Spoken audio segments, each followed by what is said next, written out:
One of the things I run into a lot are mentees wondering, well, how do I keep my head from getting chopped off? Well, I've never thought about that, probably because I've had a lot more experience and I'm confident in that. But when you begin, the people around you are going to have significantly more experience. So let's talk about performance versus trust when you're evaluating people to bring on your team. So I want to play for you a video by Simon Sinek. It's short, but it talks about performance versus trust. So let's watch that, and then I'm going to have some comments after that video. Plus, I just think this is really interesting. So I've worked with the Navy SEALs, and I asked them, like, how do you pick like the guys that go on SEAL Team 6, right? Because they're the best of the best, the best, the best. And they drew a graph for me. And on one side, they wrote the word performance, and on the other side, they wrote the word trust. The way they define the terms is performance on the battlefield and performance off the battlefield. So this is your skills. This is, did you make your quarterly earnings, whatever, however you want to translate it, right? Performance, it's traditional. This is, how are you off the battlefield? What kind of person are you? The way they put it is, I may trust you with my life, but do I trust you with my money and my wife? They're SEALs. This is what they told me. Nobody wants this person, the low performer of low trust, of course.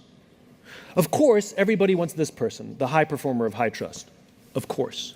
What they learned is that this person, the high performer of low trust, is a toxic leader and a toxic team member.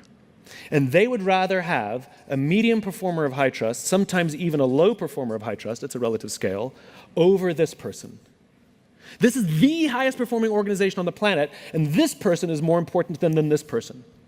And the problem in business is we have lopsided metrics. We have 1,000,001 metrics to measure someone's performance and negligible to no metrics to measure someone's trustworthiness. And so what we end up doing is promoting or bonusing toxicity in our businesses, which is bad for the long game because it eventually destroys the whole organization. The irony is it's unbelievably easy to find these people. Go to any team and say, who's the asshole? And they'll...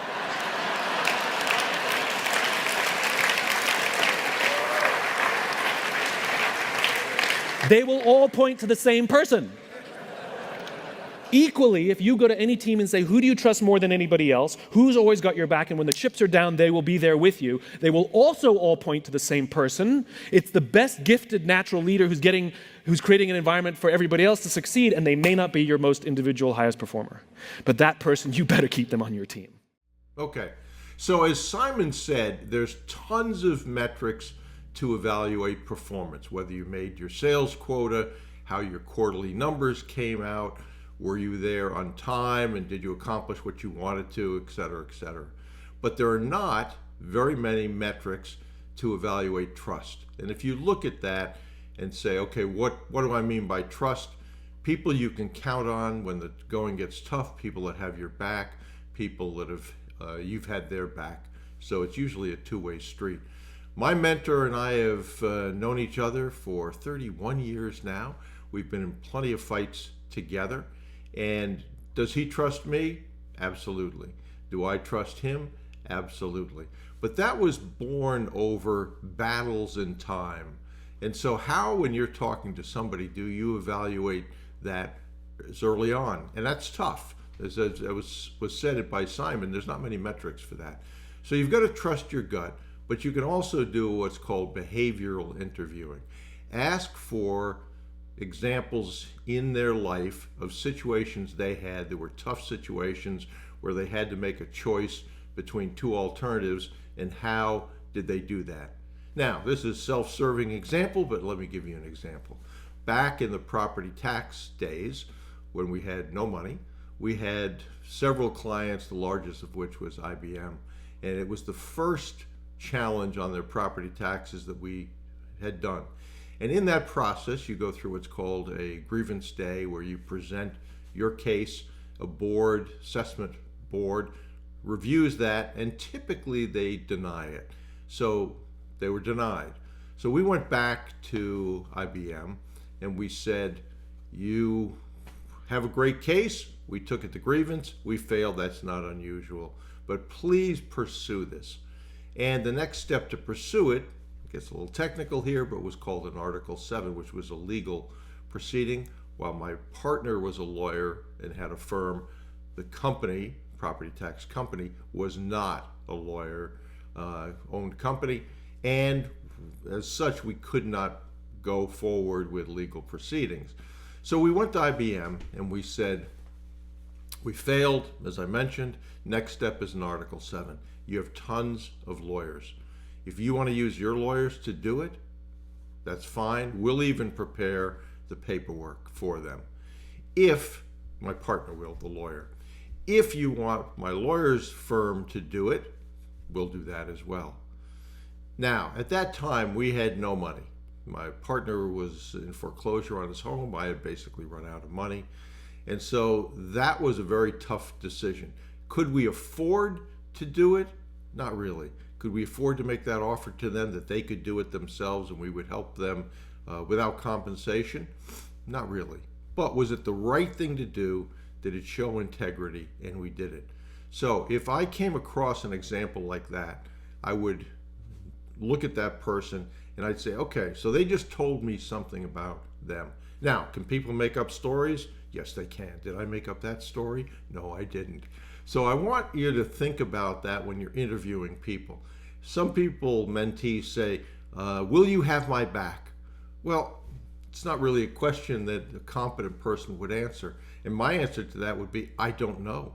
It depends on what you want me to have your back on. If what we've done is right and you're asking for support and it's legal and ethical and moral, yeah, I'll have your back.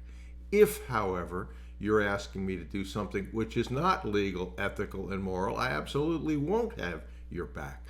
So I hope that you think about that. The best way you can have a situation where your head isn't chopped off is to perform such that that thought never crosses the board members' minds, your other partners' minds, etc. But past history, if you can get a glimpse into that and the situations that they've been in and how they behaved in those situations will give you the best example of that. So trust and performance, two metrics: performance easy, how many acquisitions, etc., etc. Trust, more difficult, and you want to find examples of that. I'd highly advise you to role play that because that can come off wrong. Are you ethical? That's not the question. You want to find situations where you can see that. So I hope that helps you. Recently, I just announced that I'm going to do a 6-week boot camp on seller finance. That's been asked of me over and over again, and I finally said I would do it. So go to brucewhipple.com if you're interested. Go onto the boot camps and classes. You'll see that seller finance course.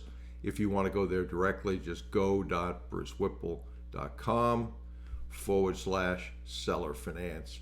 And depending upon when you're listening to this, there's an early bird special on that. So that, I think, will be helpful. Already the response compared to past courses has been much better. So it's a topic that a lot of people are interested in.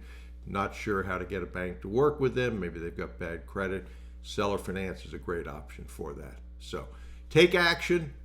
Think about performance versus trust in your next discussions with somebody and how you're going to gain some insight into that so that you do get board members that you can count on and you can trust, hopefully. You won't be right 100% of the time, but trust your gut and do some of that behavioral interviewing.